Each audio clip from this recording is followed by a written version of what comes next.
Good morning, student. This is Anupama Labhe, and I am here for your subject secretarial practice. I welcome you all to our e-learning classes, and today's topic of our lecture is postal ballot and e-voting. तो विद्यार्थी मित्रांनो, आज जो हम लोग यहाँ पे बताने जा रहे हैं वो है पोस्टल बैलेट और ई वोटिंग के ऊपर। तो देखिए पोस्टल बैलेट क्या होता है और ई वोटिंग क्या होता है। तो सबसे पहले देखते हैं हम लोग postal ballot. Postal ballot means voting by post और थ्रू एनी इलेक्ट्रॉनिक मोड। देखिए जब पोस्टल ही बोल रहे हैं तो ऑब्वियसली ये वोटिंग कैसा होगा, भाई पोस्ट हो सकता है या थ्रू एनी इलेक्ट्रॉनिक मोड, यानी there is no necessity for you to be physically present and cast your vote. देखिए जब ऐसे पॉसिबिलिटी नहीं है कि पूरे के पूरे मेंबर्स और मैक्सिमम नंबर ऑफ मेंबर्स जो अटेंड करना चाहते हैं मीटिंग को, लेकिन उनके लिए पॉसिबल हो कि वो फिज़िकली प्रेजेंट हो और अपना वोट जो है वहाँ पे कास्ट करे, तो ऐसे वक्त में और अगर resolution maximum number of members से लेना बहुत पास करना बहुत ज़रूरी हो जाता है, तभी पोस्टल बैलेट की एक फैसिलिटी जो है वो प्रोवाइड की जाती है।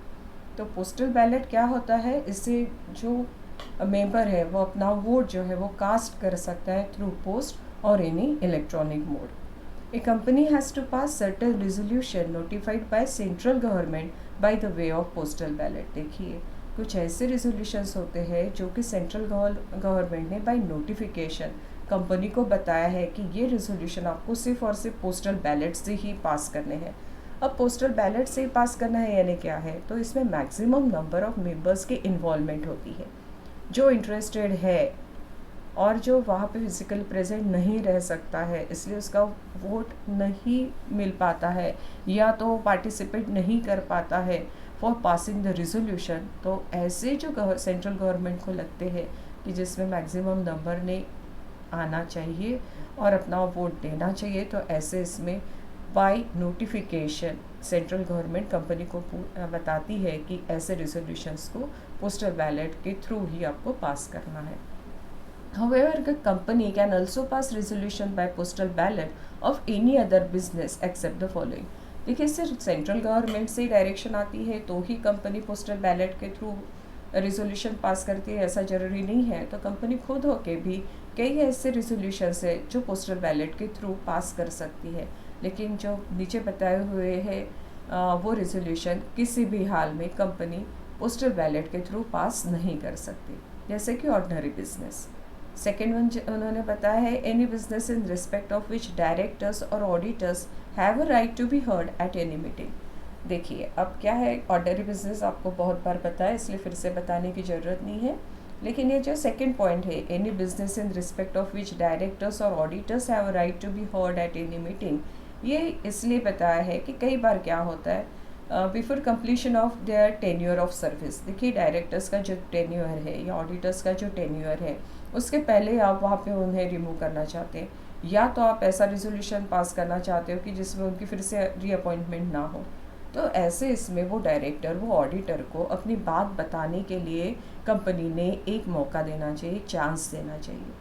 तो अगर ऐसे सिचुएशन है कि जहाँ पे ये डायरेक्टर्स और auditors have a right to be heard at any meeting, तो ऐसे रेजोल्यूशन पोस्टल बैलेट के थ्रू पास नहीं हो सकते, क्योंकि पोस्टल बैलेट के थ्रू आप अपना रेजोल्यूशन अपना वोट जो है वो कास्ट कर दोगे, उससे रेजोल्यूशन पास हो जाएगा, लेकिन जो मेंबर्स है वो जो डायरेक्टर्स की साइड है या ऑडिटर्स की साइड है वो सुन नहीं सकेंगे। और इसीलिए वहाँ पे बहुत ज़रूरी होता है कि डायरेक्टर्स के लिए अगर ऐसा रेजोल्यूशन पास हो रहा है या ऑडिटर्स के लिए पास हो रहा है, तो मेंबर्स ने वहाँ पे फिजिकली प्रेजेंट होना है और रेजोल्यूशन को पास करना है, so that the directors and auditors can be heard at any meeting.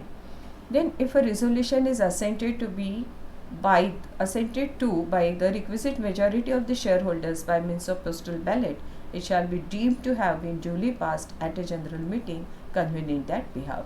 देखिए अगर ऐसा है कि ये जो रेजोल्यूशन है वो पोस्टल बैलेट के थ्रू हुआ है, requisite majority of share holders ने अपना वोट कास्ट किया है, तो ऐसा समझा जाता है कि ये ड्यूली पास्ड रेजोल्यूशन है जिसमें एक प्रॉपरली जनरल मीटिंग को कन्वीन किया गया था और उसमें रेजोल्यूशन पास हुआ था। If the resolution is assented to by the requisite majority of shareholders, by means of postal ballot, it shall be deemed to have been duly passed at a general meeting convened in that behalf. ये इसको जरा आप ध्यान देना, ये point important है. Then resolution to be passed by postal ballot only. जैसे मैंने कहा कि कुछ रिजोल्यूशंस है जो आप पास नहीं कर सकते हो पोस्टल बैलेट के थ्रू, लेकिन कई ऐसे रिजोल्यूशंस हैं जो सिर्फ और सिर्फ पोस्टल बैलेट के थ्रू ही एक कंपनी पास कर सकती है. तो what are this resolutions? Let us see. Alteration of the object clause of the MOA, that means Memorandum of Association. If the company wants to alter its object clause, अगर उन्हें अपना उद्देश्य वाक्य बदलना है तो उन्हें ये पोस्टल बैलेट के थ्रू ही क्या करना है, रिजोल्यूशन पास करना है. अब ऐसा क्यों? क्योंकि मैक्सिमम नंबर ऑफ मेंबर्स का आपको यहाँ पे कंसिडरेशन लेना या उनकी कंसेंट लेना ज़रूरी है. इसलिए ये पोस्टल बैलेट के थ्रू ही उन्होंने कहा है कि if you want to change और alter your object clause, it must be pass through postal ballot. Then alteration of articles of association in relation to insertion or removal of provisions which are required to be included in the articles of the company in order to constitute it a private company. देखिए, अगर आपको कुछ insert करना है, कुछ remove करनी है provisions, लेकिन जो कि कंपलसरी है आर्टिकल्स ऑफ कंपनी, एक प्राइवेट कंपनी है ये बताने के लिए जो प्रोविजंस कंपलसरी है उसमें आप तो कुछ एडिशन करना चाहते हो या तो आप कुछ रिमूव करना चाहते हो, तो ऐसे आर्टिकल्स ऑफ एसोसिएशन में अगर आप कोई चेंजेस लाने चाहते हो तो ऐसे रिजोल्यूशन को आपको सिर्फ और सिर्फ पोस्टल बैलेट के थ्रू ही पास करना है. Then change in place of registered office outside the local limits of any city, town और विलेज. देखिए, within a city, town और village if you want to change your registered office, then there is no need to pass a resolution. That means there is no necessity to call the members meeting and then to pass the resolution. ये ज़रूरी नहीं होता है क्योंकि आप with in a city, with in a town और with in a village आप क्या कर रहे हो, रजिस्टर्ड ऑफिस को चेंज कर रहे हो. हमने alteration and memorandum of association देखा था. तो ऐसे कर रहे हो तो बोर्ड ऑफ डायरेक्टर से डिसीजन ले लेते हैं और उस तरह की नोटिस जो है वो शेयर होल्डर्स को दी जाती है. उससे जो लोकल पेपर है, जो नेशनल लेवल पे चलने वाले पेपर है, उसके ऊपर ये दिया जाता है कि एड्रेस जो है वो चेंज हुआ है और जो रिजोल्यूशन पास हुआ है बोर्ड मीटिंग में उसको फाइल किया जाता है रजिस्ट्रार के पास. ठीक है, तो इस तरह से इंटीमेट किया जाता है हर एक को कि रजिस्टर्ड ऑफिस जो है वो चेंज हुआ है लेकिन वही सिटी में, वही टाउन में और विलेज में. लेकिन if you want to change your place of registered office outside the local limits, then you have to pass the resolution only through postal ballot because maximum number of members involvement is compulsory for passing such a resolution. Then देखिए, change in objects for which a company has raised money from public through prospectus and still has any unutilized amount out of the money so raised. क्या हो रहा है? If you want to change your objects clause, हमने इस ये point को भी देखा हुआ है पहले, अगर आपको रिकलेक्ट हो रहा है तो आपने क्या किया है, प्रॉस्पेक्टस के थ्रू पब्लिक से मनी जो है वो रेज़ किया है, यानी जो आपका कैपिटल जो है वो रेज़ किया है और उसमें से बहुत सारी अमाउंट है वो अनयूटिलाइज्ड अमाउंट है. और जो अनयूटिलाइज्ड अमाउंट है उसको भी आपको यूटिलाइज करना है, लेकिन वो पर्पज़ के लिए नहीं कि जो कि आपने प्रॉस्पेक्टस में बताया था, लेकिन दूसरे किसी पर्पज़ के लिए, that means for another object, then that resolution must be pass through the postal ballot. Then देखिए क्या है, issue of shares with differential rights as to voting और डिविडेंड और अदरवाइज. देखिए, आप अगर डीवीआर को दे रहे हैं, that means differential voting rights के लिए आप रेजोल्यूशन पास करना चाहते हो, तो ऐसे इसमें भी, यानी आप इशू ऑफ शेयर्स ही ऐसे इशू कर रहे हो कि जिसमें वो शेयर होल्डर्स को डिफरेंशियल वोटिंग राइट्स मिलने वाले हैं, डिविडेंड मिलने वाला है या कुछ भी, तो ऐसे समय में भी you have to pass the resolution through postal ballot. Then variation in rights attach to a class of shares और डिबेंचर्स और अदर सिक्योरिटीज़.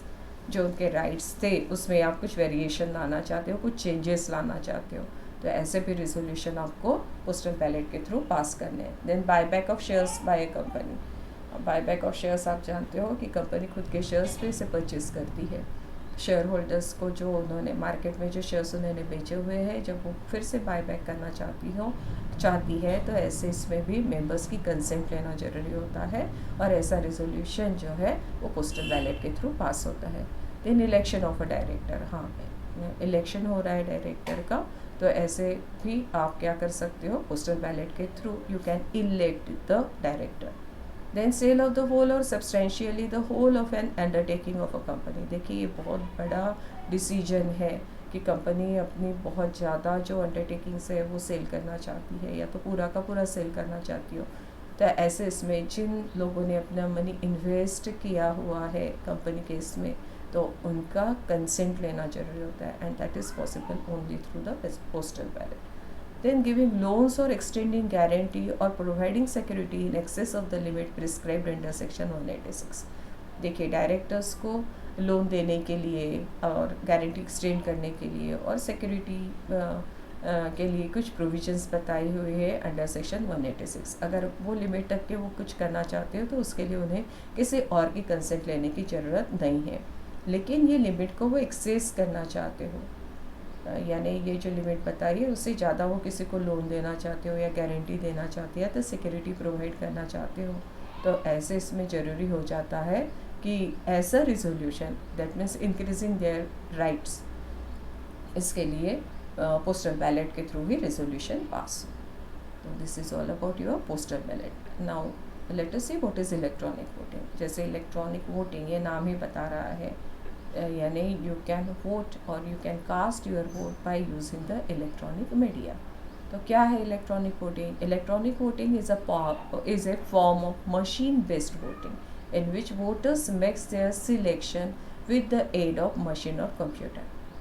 मशीन लगाई हुई है या कंप्यूटर के थ्रू जब आप अपना वोट जो है वो कास्ट करते हो, तो ऐसे इसको कहा जाता है electronic voting. Every listed company और company having not less than 1000 members. देखिए अगर लिस्टेड कंपनी है तो हर एक को, या तो वो लिस्टेड कंपनी नहीं है लेकिन उनके जो मेंबर्स है वो नॉट लेस दैन 1000 है, तो ऐसे कंपनी ने shall provide to its members facility to vote on resolutions by electronic means.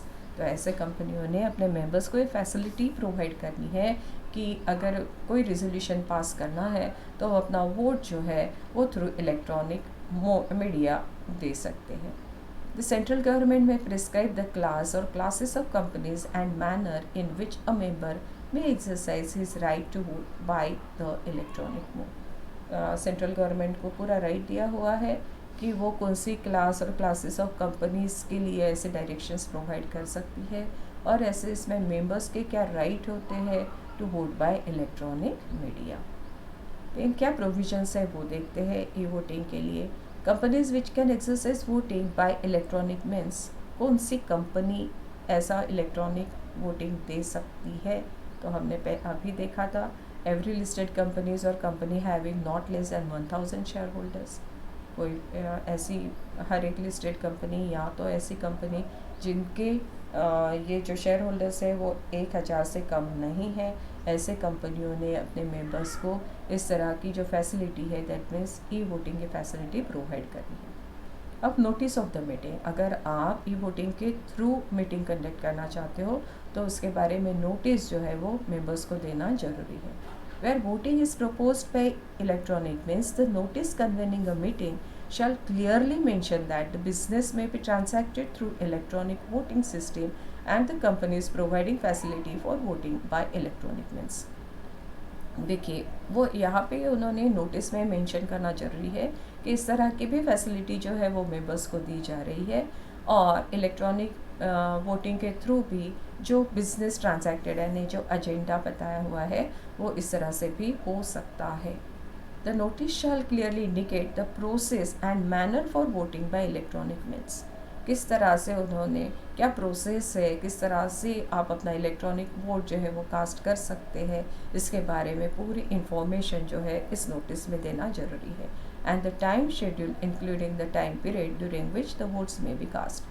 उन्होंने टाइम शेड्यूल भी देना है और ये पीरियड भी बताना है कि कितने से कितने बजे तक आप इस तरह का अपना जो वोट है वो कास्ट कर सकते हैं। And shall also provide the login ID and create a facility for generating password और for keeping security and casting of vote in a secured manner. देखिए, अगर आप इलेक्ट्रॉनिक मीडिया से कुछ भी करना चाहते हैं, जैसे कि देखिए आपकी एक मीटिंग अरेंज की है, तो आपको एक लॉगिन आईडी और पासवर्ड जो है वो दिया जाता है, उसके थ्रू ही आप उसको ज्वाइन कर सकते हो। तो उसी तरह से अगर ये मेंबर्स अपना यानी इलेक्ट्रॉनिक मीडिया का यूज़ करके अपना वोट देना चाहते हैं, तो उनको भी लॉगिन आईडी प्रोवाइड करना ज़रूरी है।